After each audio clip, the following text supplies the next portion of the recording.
రోజు రోజుకి గోల్డ్ రేట్లు పెరుగుతున్నాయి. తాకట్లో ఉన్న బంగారానికి వడ్డీలు పెరుగుతున్నాయని టెన్షన్ పడుతున్నారా? కొమ్మూరి గోల్డ్ వచ్చాక ఆ టెన్షనే పోయింది. కొమ్మూరి గోల్డ్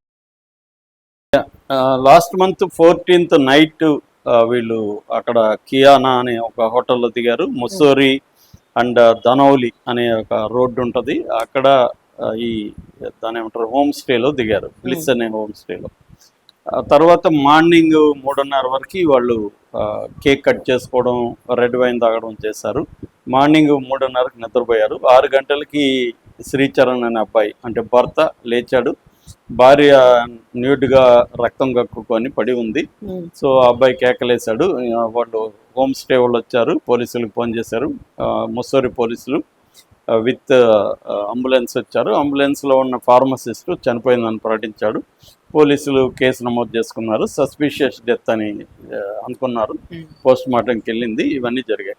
ఈ లోపల గాయత్రి వాళ్ళ తల్లిదండ్రులకి విషయం తెలిసింది. వీళ్ళు విశాఖపట్నంలో ఉంటారు, సుధాకర్ అని సత్యవతి. వీళ్ళు అక్కడికి వెళ్ళారు. అప్పుడేమీ ఆరోపించలేదు.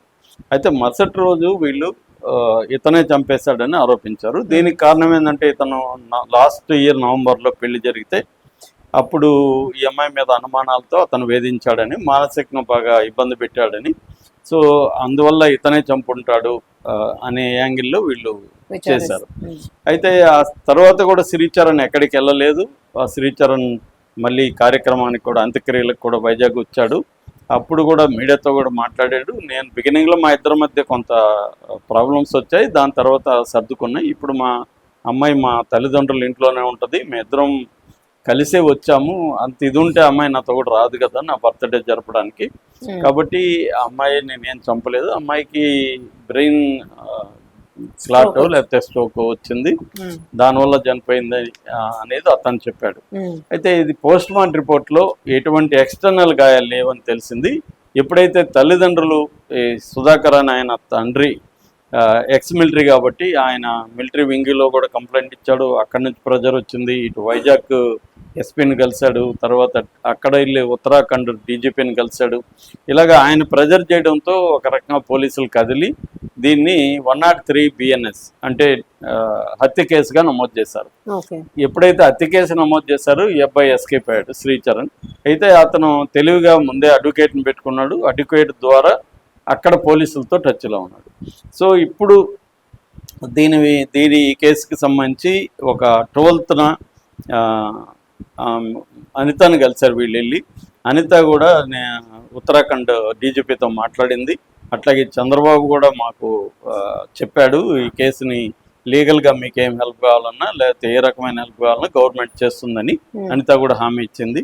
సో ఇప్పుడు ఏంటంటే ఒక కొత్త విషయం బయటకు వచ్చింది. అదేంటంటే కొత్త విట్నెస్ ఒకటి వచ్చింది. మీరు రండి అని వీళ్ళని డెహ్రాడూన్కి పిలిచారు తల్లిదండ్రులు, గాయత్రి తల్లిదండ్రులు. సో వీళ్ళు డెహ్రాడూన్కి వెళ్తున్నారు. సో ఇప్పుడు ఆ కొత్త సాక్ష్యం అయింది. అంటే ఇప్పటి వరకు మనకి ఫోరెన్సిక్ సైన్స్ ల్యాబ్ నుంచి రిపోర్ట్ రాలేదు. పోస్ట్ మార్టం రిపోర్ట్లో మాత్రం ఎక్స్టర్నల్ గాయాలు లేవని చెప్పారు తప్ప కాజ్ ఆఫ్ డెత్ ఇప్పటి వరకు తెలియదు. అంటే అతను చంపుంటే ఎలా చంపాడని వీళ్ళు అంటున్నారంటే విషం ఇచ్చి చంపారని వీళ్ళు అంటున్నారు. సుధాకర్ వాళ్ళ మదర్ సత్యవతి విషం ఇచ్చి చంపుంటే టాక్సికాలజీలో అది తెలియాలి, విసరాలో తెలుస్తుంది. సో విషం ఉందా లేదా తెలుస్తుంది. విషం ఉంటే దేంట్లో ఆ విషం ఏంటి అదన్నో తెలుస్తుంది. లేదు అమ్మాయిని దిండు అంటే మందు తాగారు కాబట్టి దిండు అది మీ చంపుంటే అది కూడా తెలిసిపోతుంది. సఫోకేషన్ వల్ల చనిపోయిందనే విషయం కూడా తెలుస్తుంది. కాబట్టి ఇప్పుడు అవి తెలిస్తే ఇతను హత్య చేసినట్టు లెక్క. లేదనుకో అమ్మాయికి ఏమన్నా మెడికల్ ప్రాబ్లం ఉందా, లేకపోతే వీళ్ళు వయాగ్రా వాడారు అని చెప్తున్నారు, లేకపోతే అమ్మాయికి లో బీపీ అనే అబ్బాయి చెప్తున్నాడు, వీళ్ళేమో అమ్మాయికి ఎటువంటి హెల్త్ ఇష్యూ లేదని చెప్తున్నారు. మరోపక్క అత్తమామ అంటే శ్రీచరణ్ వాళ్ళ నాన్న అమ్మ దుర్గాప్రసాద్ సీతాలక్ష్మి వాళ్ళిద్దరూ నా కొడుకు చంపుండే అవకాశం లేదు, నా కొడుకు కొంత ప్రాబ్లమ్స్ ఉన్నాయి, అతను అదేంటి బిట్స్ పిలానీలో చదివాడు, పర్ఫెక్షనిస్ట్ అతనికి ప్రాబ్లమ్స్ ఉన్నాయి తప్ప చంపే వ్యవహారం లేదు. ఒకవేళ చంపుంటే మేము కూడా ఆత్మహత్య చేసుకుంటాం మా కొడుకు చంపినాడని తేలితే అని వాళ్ళు అన్నారు. మా కాంటాక్ట్లో కూడా లేదన్నారు. వాళ్ళిద్దరుగానే ఫోన్ చేశారు.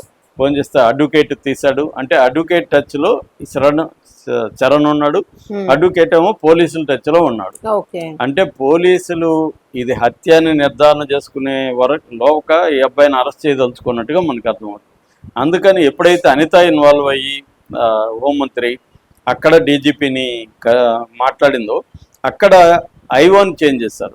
ఇప్పుడు కొత్త ఐఓ సంపూర్ణానంద్ గైరోల్ అని కొత్త ఐఓని పెట్టారు, ఇన్వెస్టిగేటివ్ ఆఫీసర్ని. సో ఈ కొత్త ఐఓ వచ్చినాక తల్లిదండ్రులు పిలిపిస్తున్నారు. మరి కొత్త సాక్ష్యం ఏమైనా దొరికిందా, ఆ సాక్ష్యం ఏమై ఉండొచ్చు.